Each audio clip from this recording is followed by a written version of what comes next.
A chuva caía forte sobre as ruas de Lisboa naquela noite de outono, quando Sofia, minha chefe, insistiu em me levar para casa após um dia exaustivo no escritório. Eu, Ana, de 25 anos, hesitei por um momento, mas o metrô já havia parado e eu não queria enfrentar a tempestade sozinha. No carro, o silêncio era quebrado apenas pelo som dos limpadores de para-brisa, até que ela parou em um sinal vermelho e, sem me olhar, disse: Ana, eu estou apaixonada por você há meses e isso está me destruindo por dentro. Meu coração parou. Eu a encarei, os olhos azuis dela refletindo as luzes da cidade, e uma onda de pânico me invadiu. Eu sempre admirei Sofia, sua confiança, sua liderança no departamento de marketing da empresa onde trabalhávamos há 2 anos. Aos 35 anos, ela era o tipo de mulher que comandava salas cheias de executivos com um simples olhar. Mas aquilo? Uma confissão assim, vinda dela? Eu me sentia atraída por mulheres há anos, mas nunca admitira para ninguém, especialmente não para mim mesma em um país como Portugal, onde as tradições católicas ainda pesavam como correntes invisíveis. Naquela noite, em vez de me deixar em casa, Sofia dirigiu até um café deserto na Baixa, onde pedimos 2 cafés quentes para acalmar os nervos. Por que agora? Perguntei, minha voz tremendo. Ela explicou que o divórcio recente do marido a havia forçado a confrontar seus sentimentos reprimidos. Casada por 10 anos, Sofia havia construído uma vida perfeita aos olhos da sociedade, uma casa em Cascais, jantares com a família conservadora e uma carreira impecável. Mas por trás disso, havia um vazio que eu, sem saber, preenchia com nossas conversas tardias no escritório e olhares roubados durante reuniões. Eu ouvia, mas minha mente girava em torno das consequências. E se alguém descobrisse? Minha família em Porto, devota e tradicional, nunca aceitaria. Meu pai, um pescador aposentado, ainda falava com desprezo sobre essas modas modernas. Enquanto bebíamos, Sofia contou sobre sua infância em uma pequena vila no Alentejo, onde as expectativas eram claras: casar, ter filhos, seguir o roteiro. Ela havia tentado, mas o casamento com Miguel fora uma fachada. Eu o amava como amigo, mas nunca como amante, admitiu ela, os olhos marejados. Aquela vulnerabilidade me tocou profundamente. Eu, por minha vez, compartilhei pedaços da minha história, a Faculdade de Comunicação em Lisboa, onde pela primeira vez me permiti questionar minha sexualidade, mas o medo me manteve em silêncio. Saímos do café horas depois, e quando ela me deixou em casa, um beijo rápido na bochecha selou uma promessa implícita de explorar aquilo.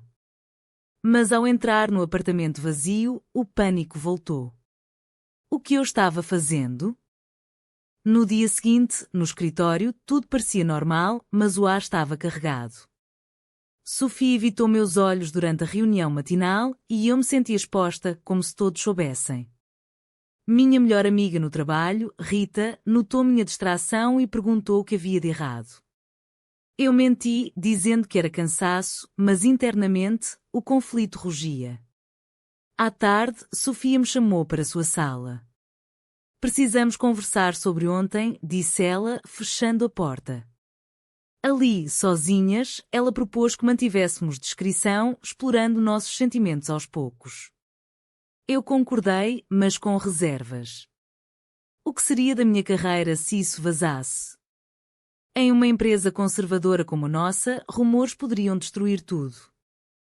Aquela semana foi um turbilhão. Encontramo-nos secretamente em parques e cafés afastados, trocando histórias de vida. Sofia falava sobre a pressão da mãe, uma viúva devota que rezava novenas pela neta que nunca veio. Eu contava sobre minha irmã mais velha, casada e com filhos, o modelo que meus pais esperavam que eu seguisse. Cada encontro aprofundava a conexão, mas também o medo. Uma noite, enquanto caminhávamos pelo chiado, Sofia pegou minha mão e eu a soltei rapidamente, olhando ao redor. Desculpe, murmurei. Ela sorriu tristemente, eu entendo. Mas isso não pode durar para sempre. O primeiro grande confronto veio quando minha mãe ligou, anunciando uma visita surpresa. Vou ficar uma semana, Ana. Quero conhecer melhor sua vida em Lisboa. Meu estômago revirou. Como esconder Sofia? Nós havíamos começado a nos ver mais, e os sentimentos cresciam. Decidi pausar os encontros, mas Sofia reagiu mal. Você está me escondendo como um segredo sujo? Perguntou ela em uma ligação sussurrada.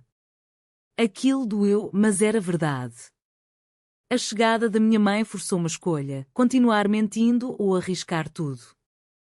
Durante a visita, mantive a fachada. Mostrei a cidade, cozinhei pratos tradicionais, mas por dentro eu agonizava.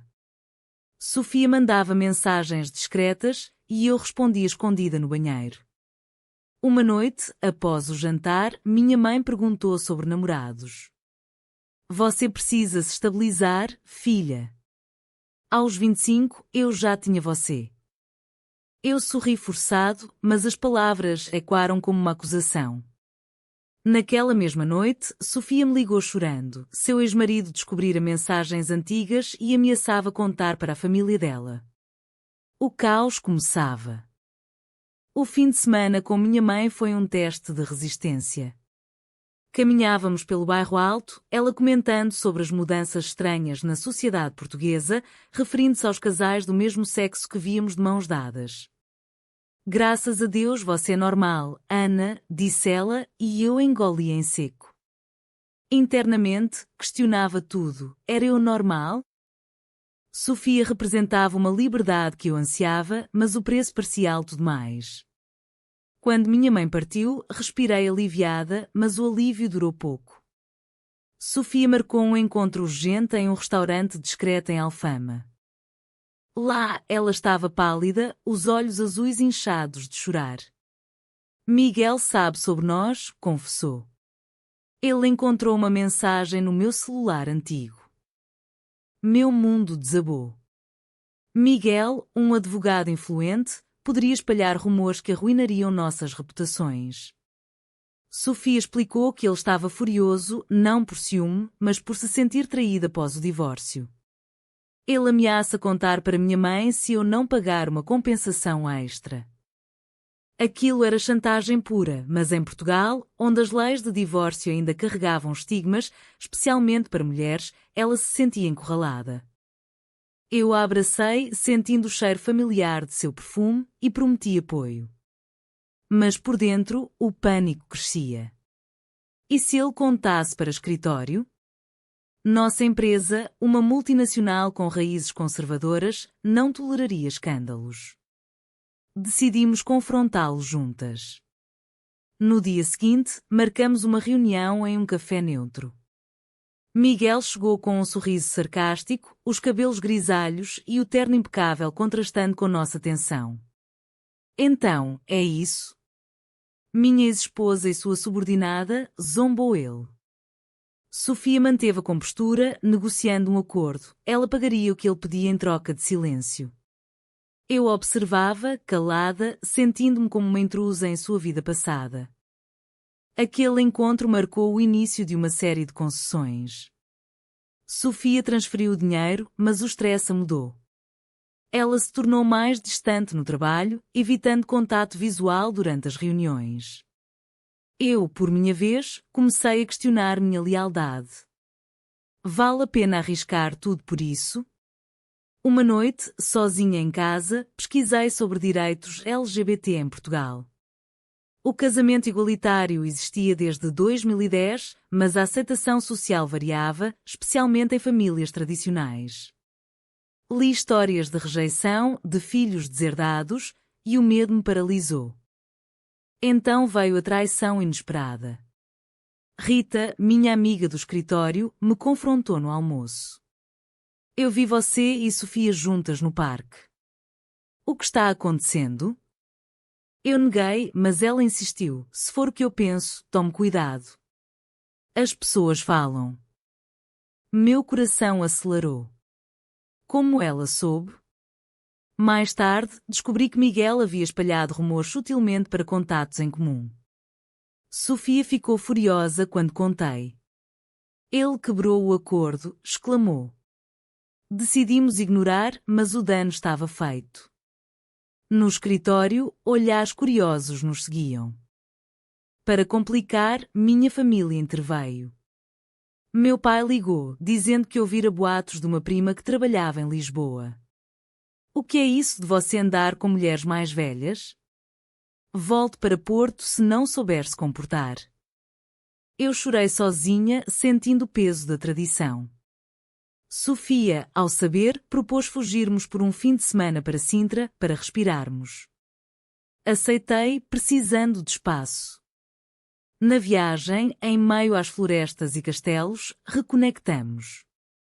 Caminhávamos de mãos dadas, longe dos olhares, e pela primeira vez, admiti em voz alta: eu te amo, Sofia. Ela sorriu, mas com tristeza. Mas e o custo? De volta, a realidade nos atingiu. Sofia recebeu uma ligação da mãe, convidando-a para um almoço familiar. Eles querem que eu volte com Miguel, contou ela, amarga. A pressão familiar era imensa. A mãe, idosa e doente, sonhava com uma família normal. Sofia hesitou e aquilo me feriu. Você consideraria? Perguntei. Ela negou, mas a semente da dúvida foi plantada. Eu me sentia traída, como se nossos sentimentos fossem secundários às expectativas sociais. O clímax daquela fase veio em uma festa da empresa. Sofia e eu evitávamos proximidade, mas o álcool soltou línguas. Um colega bêbado brincou: Sofia, ouvi que você tem uma nova assistente favorita. O salão riu, mas para nós era um alerta. Saí correndo para o banheiro, onde chorei. Sofia me seguiu: vamos embora juntas. Mas eu recusei, sentindo-me exposta. Naquela noite, discuti com ela por mensagem: isso é insustentável. Ela respondeu: então que você sugere? Abandonar tudo? Os dias seguintes foram de tensão palpável. No escritório, Sofia me evitava, focando em projetos para distrair. Eu, por minha vez, mergulhei no trabalho, mas o stress afetava minha performance. Erros bobos em relatórios chamaram atenção e o gerente questionou minha concentração. Internamente, debatia: continuar com Sofia significava desafiar tudo: família, carreira, sociedade. Portugal progredira, com paradas do orgulho em Lisboa, mas em círculos conservadores, o preconceito persistia. Lembrei de uma prima que fora ostracizada por assumir sua sexualidade. Então, a mãe de Sofia piorou. Um derrame a deixou hospitalizada e Sofia viajou para o Alentejo. Sozinha, refleti sobre nossas escolhas. Mandei mensagens de apoio, mas ela respondia friamente. Ao voltar, marcou um jantar em casa dela. Precisamos decidir o futuro, disse. No apartamento elegante em Lapa, com vista para o Tejo, ela confessou: minha mãe perguntou sobre Miguel. Eu não neguei completamente. Aquilo foi um soco. Você mentiu para ela, acusei. Sofia admitiu que, para poupar a idosa, insinuara uma reconciliação possível. Senti-me traída. E eu? Sou só uma fase? A discussão escalou. Sofia defendeu-se: você não entende a pressão. Minha família me criaria como pecadora. Eu retruquei: e eu? Minha família me deserdaria. Saí batendo a porta, o coração partido. Nos dias seguintes, ignoramo-nos no trabalho. Rita, percebendo, tentou mediar: seja o que for, resolvam. Vocês duas estão sofrendo. Mas o orgulho nos impedia. Então, veio o golpe. Sofia pediu transferência para outro departamento, citando conflitos pessoais. O rumor se espalhou e eu me senti abandonada. Em casa, confrontei meus demónios. Liguei para minha irmã, sondando opiniões sobre amigas próximas. Ela riu: desde que não seja nada estranho. Aquilo confirmou meus medos.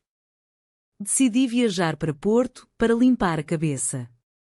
Lá, com meus pais, fingi normalidade, mas o vazio crescia.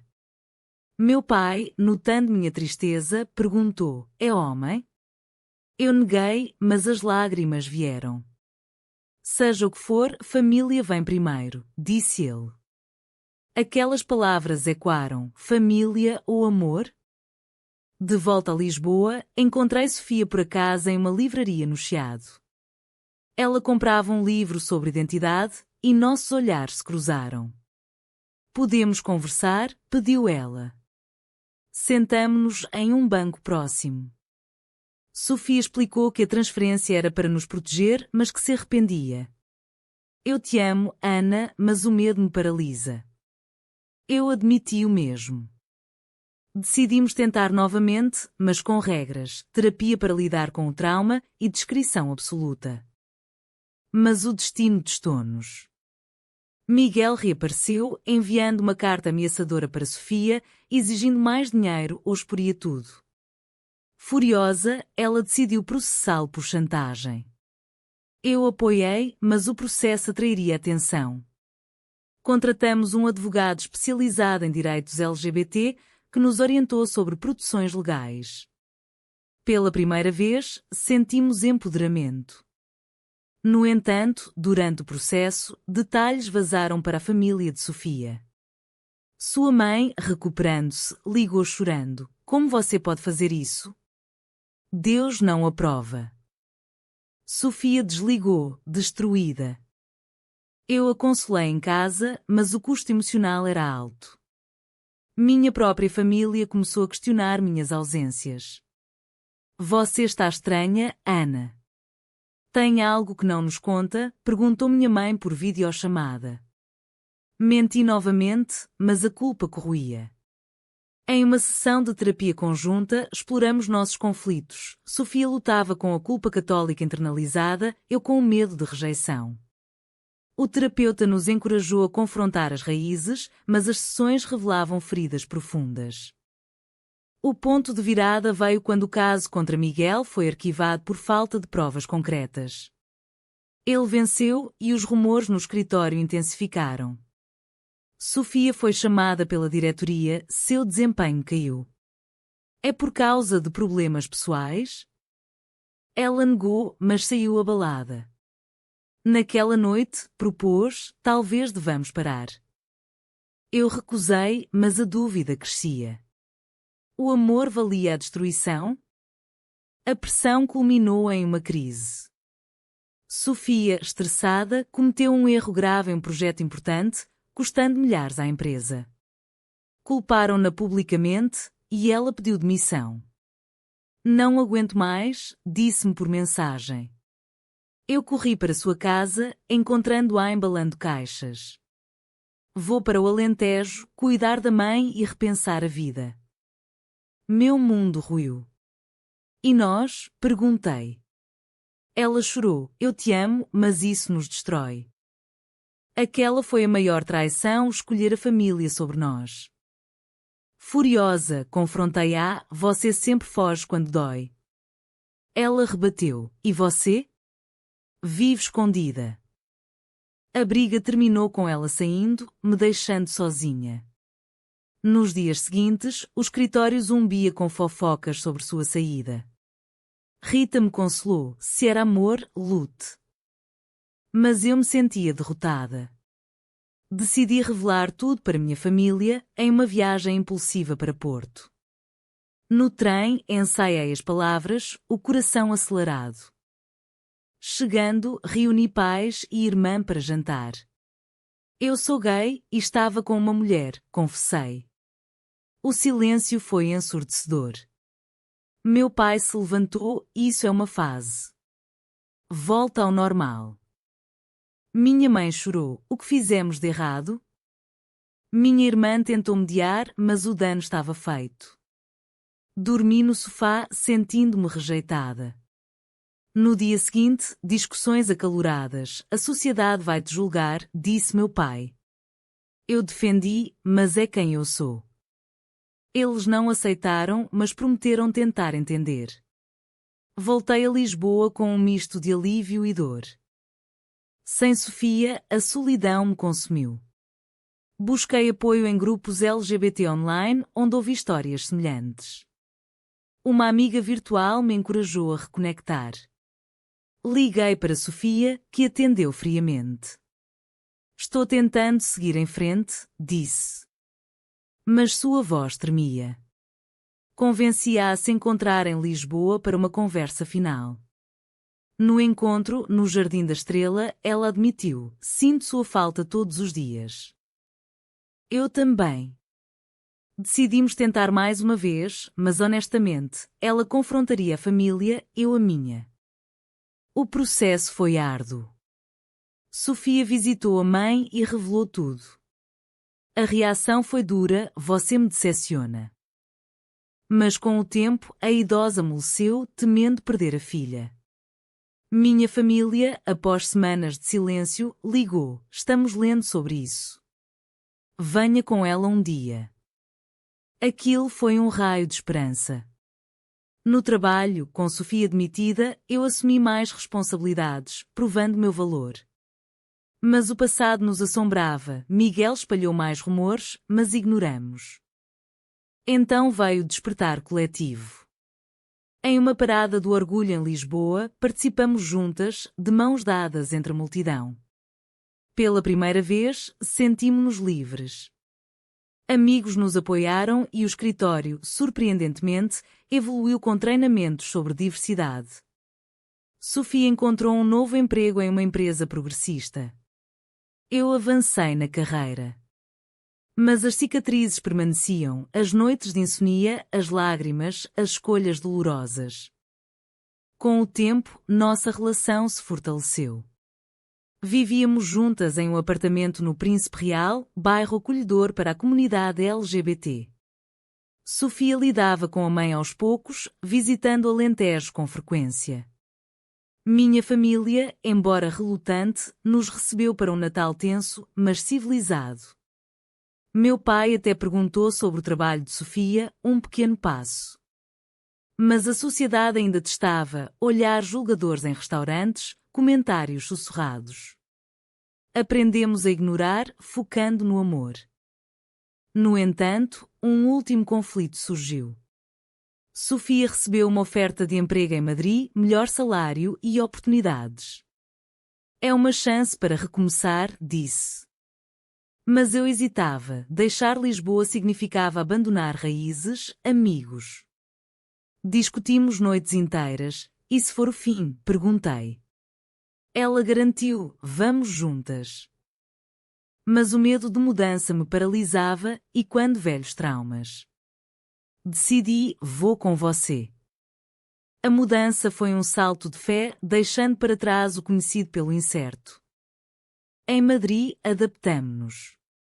A cidade era mais aberta, mas desafios persistiam: burocracia para reconhecimento de união, saudades de Portugal.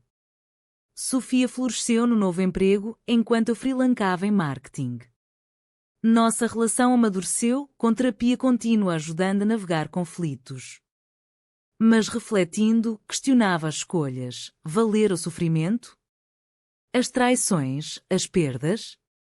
Sim, pois nos tornamos mais fortes. Anos depois, de volta a Lisboa para visitar famílias, percebemos o impacto.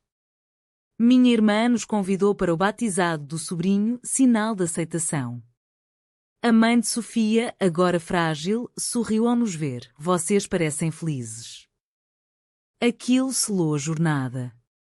Mas o caminho fora pavimentado com dor, carreiras abaladas, famílias divididas, corações partidos. Cada decisão custara algo irrecuperável. No final, o amor prevaleceu, mas a um preço alto. Foi certo priorizar o coração sobre as normas sociais?